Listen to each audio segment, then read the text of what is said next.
Hey, how's it going, everybody? It's RC Maxfield here from the Back to 12 podcast, reminding you before we get today's video started, be sure to hit that subscribe button to stay in the know on everything Texas Tech athletics all year long. We'll be giving you daily videos throughout football and men's basketball season, but we won't just be stopping there. We'll be covering everything in Texas Tech athletics, including baseball, softball, soccer, volleyball, you name it. We will have it covered right here on the Back to 12 podcast channel. So again, be sure to hit that red button and turn it gray to stay in the know on Texas Tech athletics all year long.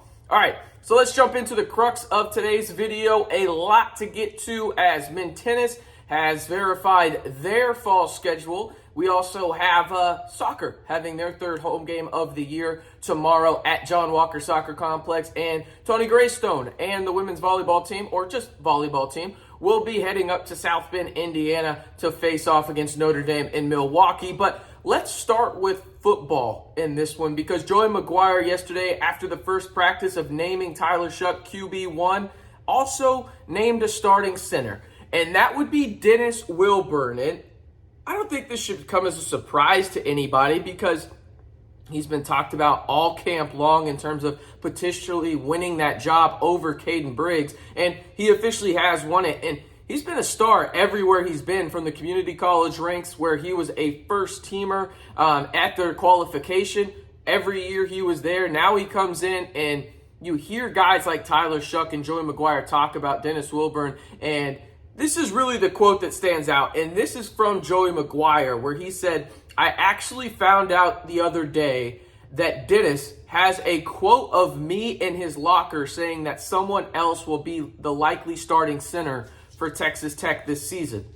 Well, obviously Dennis Wilburn took that to heart. He's got great communication skills. Again, he's been an elite player at the levels he's played at in college football. How does that translate to the Power 5?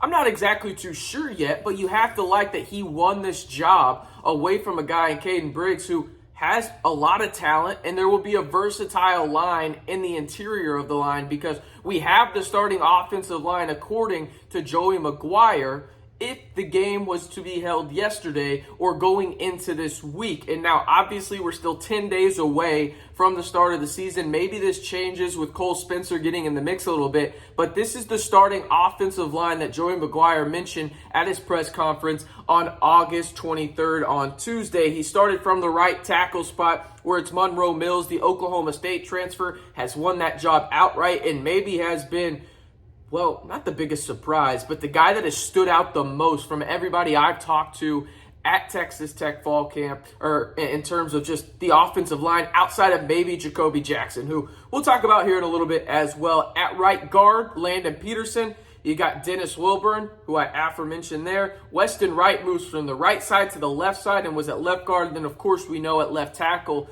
it's Caleb Rogers. He didn't stop there, though, in terms of naming other starters on the team, and he went to the defensive side, where Kosi Eldridge has won the will linebacker spot. And that's interesting in the sense that Kosi was playing star, moved him into will linebacker, and he is now going to be the guy that communicates every play to the defense for the Red Raiders alongside Kershawn Merriweather. You got two explosive guys that are big and bulky linebackers, but aren't afraid to get their nose dirty in the A, B, and C gaps, but also have that sideline-to-sideline speed, which is critical in the Big 12. So Kosi winning that, and McGuire had this to say about Kosi Eldridge. He said he's a smart guy, and he communicates really, really well, and that's one thing that really led us to move him to will linebacker and be in the position to communicate the plays with the defense. And it's starting to come together a little bit now for Texas Tech in terms of the depth. You look at it and everything like that, and the versatility, and that's something that I think Texas Tech needs on defense, because I think in order to have a very successful defense, you need about 22 guys too deep on the defense to be really, really good. And I'm not sure Texas Tech has really solid depth at every position, but if you ask me right now, I think going into the season, Texas Tech on the defensive side of the football has 18 to 19 guys that I feel really, really comfortable with if they're on the field. And a couple of more could produce as the season goes along. But that's a really good spot for Texas Tech, all things considered, at this point of the year, because in years past, well, we know. I don't need to go there on the defensive front for Texas Tech. I just had vivid flashbacks of the year Patrick Mahomes, his last year in Texas Tech. Well, they were the worst-ranked Power 5 defense, and the only defense better than them in all of college football was New Mexico State. But you have depth now, and the versatility aspect is also interesting. Coach McGuire mentioned this. He's preaching versatility in the secondary. He has Muddy Waters, Keyon, Pearson, and Rabbit all moving around those safety spots. And he mentioned a player that he coached at Baylor who has now done that in the NFL because, listen, the NFL is all about versatility unless you're just one of those mega stars, right? You know, if you're Myles Garrett or something like that on the defensive side of the football, you know where you're going to be playing. But for the most part, you got to be versatile. You got to be able to do a lot of different things to help stay on a football team for a long period of time. And he's preaching that for these guys that really have potential to play at the next level. Texas Tech is responding, and I think it really helps that Texas Tech will have this versatility because Tim DeRuyter has really a lot of experience with guys that are versatile, and he knows how to put his guys in the proper spot to succeed and get them to that next level. And at the end of the day, obviously you want to win games at Texas Tech, but you want to move on and get these guys to the next level, which is their ultimate dream. So I thought that was awesome. Also, talking about Cole Spencer and the offensive line, Joey McGuire also said that August 31st will be the cutoff date, quote unquote, for Cole Spencer in terms of knowing if he's going to have to sit out longer or if they're going to ramp it up and push him and try and get him ready for week number 1 against Murray State. Again, he's dealing with a knee injury, and Coach McGuire also said it is not off the table that a medical redshirt could happen for Cole Spencer, who is eligible for that, staying on the defense and injury side of it.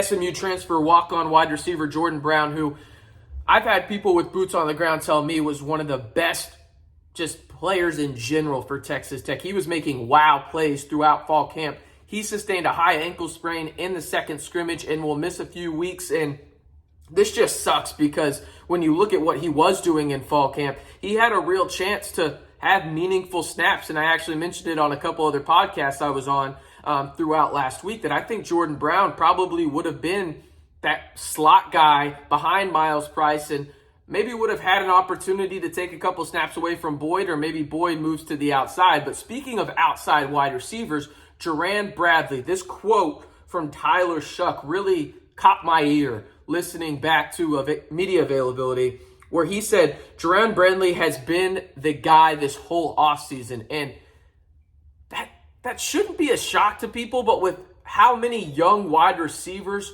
Tech has, you think of the J.J. Sparksman, the Loic Fungis, the Trey Clevelands of the world. Jerand Bradley's right up there as well. He's one of the highest ranked wide receivers that Tech has had, right? You think about what he brings to the table, and it makes a lot of sense for him to be the number 2 option in terms of the passing game for Texas Tech behind Miles Price. It makes a lot of sense. He's a big body guy, flashed in the Mississippi State game. Remember, probably should have had a touchdown, but was just inches short. He's a big body guy that isn't afraid to go get those 50-50 balls, fast for his size, really knows his body at a young age in terms of body control, how to use it. I expect Jerand Bradley to have a big season, especially since this is coming from Tyler Shough. What does a big season look like? I'm not sure, but if you're going to just say, RC, give me some numbers, what do you think Jerand Bradley gets? 800? I think that's possible. I think 800 receiving yards is very possible for him. And now I think Miles Price leads the way, and 800 yards isn't going to wow people like it should. But I think that would be spectacular for Jerand Bradley in his first opportunity to be a starter at Texas Tech on the outside to get 800 yards and maybe 6 or 7 touchdowns. I think that would be a worthwhile season for the sophomore wide receiver. Now, I did mention that we were going to talk about Texas Tech tennis, who announced their schedule in terms of what they'll be doing here in the fall. A lot to get to. I will be looking down at my computer. I just want to make sure I get this right for y'all. They're going to start in September, where they'll be in Midland from September 9th to the 11th. They'll follow that going to the West Texas Pro Tennis Open, which is a ITF 15K event. Then they'll head to San Antonio the weekend after that, while also going to Albuquerque after their time in San Antonio. Following that, they'll head to Tulsa and then to Fayetteville, Arkansas after that, and they'll finish up their fall slate with the Big 12 SEC Tennis Challenge down in Tuscaloosa, Alabama,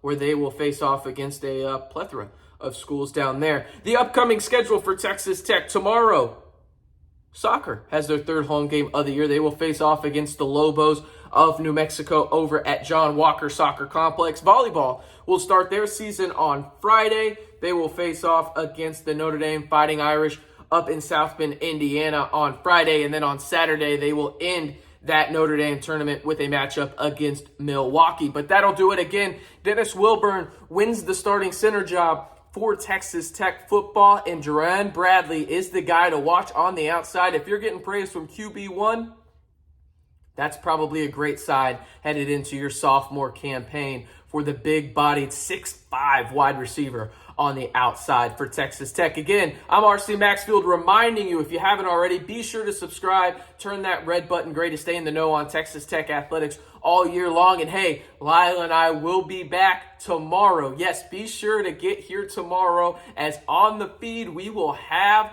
the Back to 12 podcast. Will be returning. Me and Lyle will be breaking down Texas Tech athletics and really Texas Tech football going into the season, and giving you the best bets for week 0 of college football. Yes, it is back on Saturday with Nebraska and Northwestern out in Dublin. But again, be sure to hit that subscribe button to stay in the know on Texas Tech athletics all year long right here on the Back to 12 podcast channel.